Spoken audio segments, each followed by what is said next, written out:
తెలంగాణ చరిత్రలో సెప్టెంబర్ 17వ తేదీకి ఒక ప్రత్యేకత ఉంది. భారతదేశానికి స్వాతంత్రం సిద్ధించిన తర్వాత బ్రిటిష్ పరిపాలనకు వెలుపల రాజుల ఏలుబడిలో ఉన్న సంస్థానాలను భారత యూనియన్లో కలిపే ప్రక్రియను నాటి భారత ప్రభుత్వం చేపట్టింది. అందులో భాగంగా మన హైదరాబాద్ సంస్థానం 17వ సెప్టెంబర్ 1948 నాడు సువిశాల భారతదేశంలో అంతర్భాగమయ్యింది. ఈ పరిణామంలో తెలంగాణలో రాచరికం ముగిసిపోయి పార్లమెంటరీ ప్రజాస్వామ్య పరిపాలన ప్రారంభమైంది. హైదరాబాద్ సంస్థానం భారత యూనియన్లో అంతర్భాగంగా మారిన ఈ సందర్భాన్ని జాతీయ సమైక్యతా దినోత్సవంగా జరుపుకోవడం సముచితమని భావించి తెలంగాణ ప్రభుత్వం అందుకే ఈ రోజున రాష్ట్ర వ్యాప్తంగా జాతీయ జెండాను ఎగరవేసి వేడుకలు నిర్వహించడం జరుగుతున్నది. తెలంగాణ నేలపై పలు సందర్భాలలో అనేక పోరాటాలు జరిగాయి. న్యాయం కోసం, ధర్మం కోసం, రాజ్యాంగ హక్కుల కోసం, సాధన కోసం ప్రాణాలను కూడా తృణప్రాయంగా భావించి గుండెలు ఎదురెడ్డి నిలిచిన తెలంగాణ సమాజం తెలంగాణ ప్రజాస్వామ్య పాలనలోకి పరివర్తన చెందాలని ఆనాడు యావత్ తెలంగాణ సమాజం ఘర్షించింది. ఆనాటి సామాన్య ప్రజల పోరాటాల ఘట్టాలు, సామాన్యులు అసామాన్యులై చేసిన త్యాగాలు జాతి తలపుల్లో నిత్యం ప్రకాశిస్తూనే ఉంటాయి. దొడ్డి కొమరయ్య నుండి చాకలే ఐలమ్మ దాకా, కొమురం భీం నుండి రావి నారాయణ రెడ్డి దాకా, షోయబుల్లా ఖాన్ నుండి సురవరం ప్రతాప్ రెడ్డి దాకా, స్వామి రామానంద తీర్థ నుండి జమలాపురం కేశవరావు దాకా, బండి యాదగిరి నుండి సుద్దాల హనుమంతు, కాలోజీ దాశరథుల దాకా ఎందరెందరో వీరయోధులు, త్యాగధనులు, చిరస్మరణీయులైన వారందరికీ నేటి జాతీయ సమైక్యతా దినోత్సవ సందర్భంగా వినమ్రంగా నివాళులు అర్పిస్తూ ఉన్నాను. ఆసేతు హిమాచల పర్వతం అన్ని ప్రాంతాల వర్గాల ప్రజల్లో విశ్వాసం నెలకొల్పడానికి ఆనాటి భారత పాలకులు చేసిన కీలకమైన కృషి వల్లనే నేడు మనం చూస్తున్న భారతదేశం ఆవిష్కృతమైంది. మహాత్మా గాంధీ నెలకొల్పిన సామరస్య విలువలు, భారత తొలి ప్రధాని జవహర్లాల్ నెహ్రూ దార్శనికత, మొదటి హోంమంత్రి సర్దార్ వల్లభాయ్ పటేల్ చాకచక్యం, మరెందరో నేతల అవిరళ కృషి వల్ల దేశం ఏకీకృతమైంది. నాటి జాతీయోద్యమ నాయకుల స్ఫూర్తిదాయక కృషిని ఈ సందర్భంగా ఘనంగా మనమందరం కూడా స్మరించుకుందాం.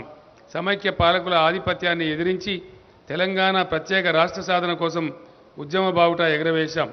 ఆ మహోద్యమానికి నేనే స్వయంగా సారథ్యం వహించడం చరిత్ర నాకు అందించిన మహదవకాశం. మీ అందరి సహకారంతో ఉద్యమాన్ని విజయతీరం చేర్చగలిగాం. స్వరాష్ట్రంలో ప్రజల ఆకాంక్షలు నెరవేర్చే గురుతర బాధ్యతను సైతం మీరు నా భుజస్కంధాల పైననే మోపారు. తెలంగాణ సాధనతోనే నా జన్మ చరితార్థమైందని భావించాను. ఆ తర్వాత ప్రజల అనుజ్ఞను శిరసావించి పునర్నిర్మాణ కార్యాన్ని సైతం నిబద్ధతతో నిర్వహించడం జరుగుతున్నది.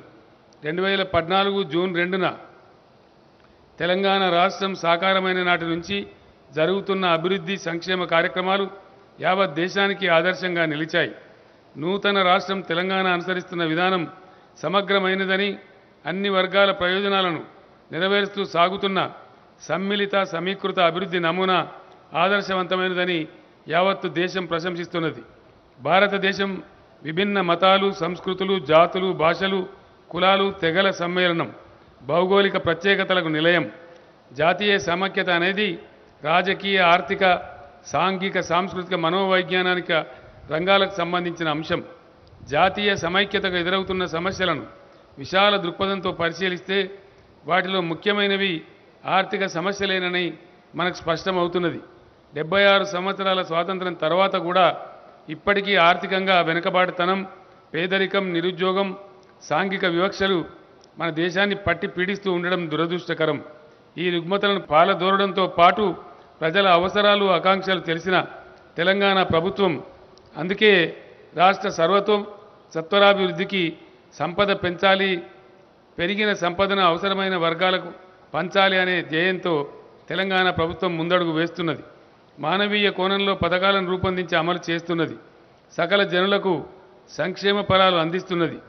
రాష్ట్రంలో నేడు ప్రభుత్వ పథకాల లబ్ధి పొందని కుటుంబం ఏదీ లేదని ఘంటాపథంగా చెప్పవచ్చు. ప్రభుత్వ పథకాల ఫలితంగానే నేడు రాష్ట్రంలో పేదరికం తగ్గి తలసరి ఆదాయం పెరిగింది.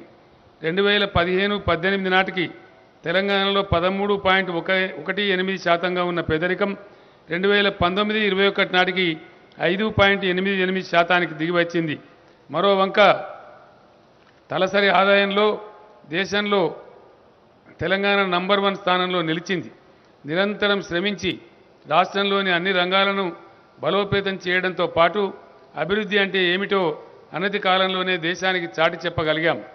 తలాపన కృష్ణమ్మ పారుతున్న నాటి ఉమ్మడి పాలకుల నిర్లక్ష్యం వివక్షతో తాగునీరు సాగునీటికి నోచుకోక దశాబ్దాల పాటు ఉమ్మడి పాలమూరు రంగారెడ్డి జిల్లాలు అనేక కష్టాలు నష్టాలు బాధలు అనుభవించాయి. కృష్ణా బేసిన్లో ప్రాజెక్టులను పేరుకు మొదలు పెట్టాలే, ఆదిలోనే అంశపాద అన్నట్టుగా ఆపేసి పెండింగ్లో పెట్టాలే, ఇది ఆనాటి ఉమ్మడి రాష్ట్ర పాలకుల వైఖరి. ఒకనాడు సుసంపన్నంగా వెలుగొందిన పాలమూరులో గంజి కేంద్రాలు నడపాల్సిన దుర్గతి పట్టించిన నీచ చరిత్ర ఆనాటి ఉమ్మడి రాష్ట్ర పాలకులది. ప్రత్యేక రాష్ట్రం సిద్ధించిన తర్వాత తెలంగాణ ప్రభుత్వం పాలమూరు రంగారెడ్డి ఎత్తిపోతల మీద ప్రధానంగా దృష్టి సారించింది. పాలమూరు పరిధిలో నాటి ఉమ్మడి పాలకులు మొదలుపెట్టి పెండింగ్లో పెట్టిన నెట్టెంపాడు, భీమా, కల్వకుర్తి, కోయిల్ సాగర్ వంటి ప్రాజెక్టులను యుద్ధ ప్రాతిపదికన పూర్తి చేసింది. దీంతో ఉమ్మడి పాలమూరు జిల్లా పచ్చబడటం ప్రారంభమైంది. వలసపోయినోళ్లు వాపసు రావడమే కాదు, పాలమూరులో జోరుగా సాగుతున్న వ్యవసాయ పనులకు బయటి రాష్ట్రాల నుంచి కూలీలు వలసొచ్చే స్థాయికి పాలమూరును అభివృద్ధి చేసుకోగలిగాం. దృఢ సంకల్పంతో చిత్తశుద్ధితో పాలమూరు రంగారెడ్డి ఎత్తిపోతలను పూర్తి చేయాలని సంకల్పిస్తే ప్రతిఘాతక శక్తులు అడుగడుగున అడ్డంకులు కల్పించాయి. స్వయాన పాలమూరు జిల్లా ప్రతిపక్ష నాయకులే కొందరు తమ స్వార్థ రాజకీయ ప్రయోజనాల కోసం వందలాది కేసులు పెట్టారు. అయినా మొక్కవోని పట్టుదలతో దృఢ సంకల్పంతో పనులు కొనసాగించాం. చివరికి ధర్మమే గెలిచింది. ఎంతో న్యాయ పోరాటం తర్వాత పర్యావరణ అనుమతులను కూడా సాధించి ప్రాజెక్టును ప్రారంభించుకోగలిగాం. ప్రపంచంలో మరెక్కడా లేనటువంటి అత్యంత భారీ పంపులతో నిర్మితమైన ఈ ప్రాజెక్టు నుంచి దక్షిణ తెలంగాణ ప్రజలకు సాగు తాగునీటి అవసరాలు తీరనున్నాయి. మనం దశాబ్దాలుగా ఎదురుచూస్తున్న కళ సాకారం చేసుకోగలిగాం. కరువు జిల్లాల రైతాంగ కష్టాలు తీరిన పర్వదినంగా నిన్నటి రోజు చరిత్రలో నిలిచిపోతుంది. రాష్ట్రంలోని వాగులు వంకల మీద పెద్ద సంఖ్యలో చెక్ డ్యాములు నిర్మించడంతో భూగర్భ జలాలు గణనీయంగా పెరిగాయి. రాష్ట్రంలో సుభిక్షమైన పరిస్థితులు నెలకొన్నాయి. గోదావరి నదిపై నిర్మించిన కాళేశ్వరం ప్రాజెక్టు మిగిలిన పనులు పూర్తి చేసి మొత్తం 45 లక్షల ఎకరాలకు సాగునీరు అందించుకుంటాం. ఖమ్మం జిల్లాలో 36 టీఎంసీల సామర్థ్యంతో నిర్మాణం అవుతున్న సీతమ్మ సాగర్ బ్యారేజీ పనులు శరవేగంగా కొనసాగుతున్నాయి. దీని నుండి నీటిని ఎత్తిపోసే సీతారామ ప్రాజెక్టు ద్వారా ఉమ్మడి ఖమ్మం జిల్లాలో కొత్త పాత ఆయకట్టు కలిపి 6 లక్షల ఎకరాలకు సాగునీరు అందుతుంది. కాళేశ్వరం వంటి భారీ ఎత్తిపోతల ప్రాజెక్టుతో పాటు మిషన్ కాకతీయ, పెండింగ్ ప్రాజెక్టుల నిర్మాణం, ఇతర మధ్య తరహా చిన్న ప్రాజెక్టుల పూర్తి తదితర పనులతో తెలంగాణ సాగునీటి రంగం స్వర్ణయుగాన్ని తలపిస్తున్నది. రైతులకు 24 గంటల ఉచిత విద్యుత్, సకాలంలో విత్తనాలు, ఎరువులు సరఫరా, పెట్టుబడి కోసం రైతు బంధు, రైతు బీమా, 37,000 కోట్ల రూపాయల వరకు పంట రుణాల మాఫీ తదితర సంక్షేమ చర్యలు రైతన్నలకు ఊరటనిచ్చాయి. వ్యవసాయం పండుగలాగా మారింది. సాగుబడిలో దిగుబడిలో తెలంగాణ రైతన్నలు చరిత్ర తిరగరాస్తూ ఉన్నారు. ధాన్యం దిగుబడి 3 కోట్ల టన్నులకు చేరుకున్నది. వరి ఉత్పత్తిలో పంజాబ్ రాష్ట్రాన్ని తలదన్ని దేశంలోనే ప్రథమ స్థానం వైపు తెలంగాణ పరుగులు పెడుతున్నది.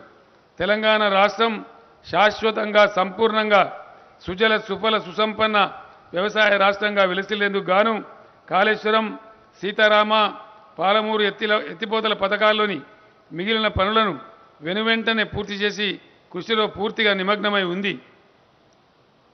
నేడు తెలంగాణ అనేక రంగాలలో నంబర్ 1 స్థానంలో నిలవడం మనందరికీ గర్వకారణం.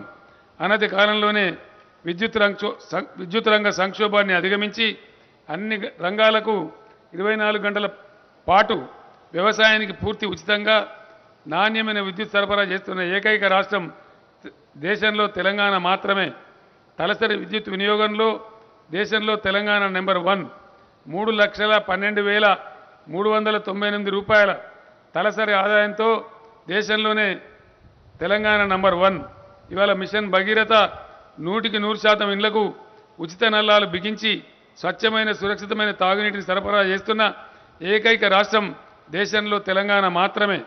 దేశంలో ఏనాడో స్థిరపడిన పెద్ద పెద్ద రాష్ట్రాలను తలదన్నేలా అతి పిన్న వయసున్న తెలంగాణ ప్రగతి రథచక్రాలు మునుముందుకు దూసుకొని పోతూ ఉన్నాయి.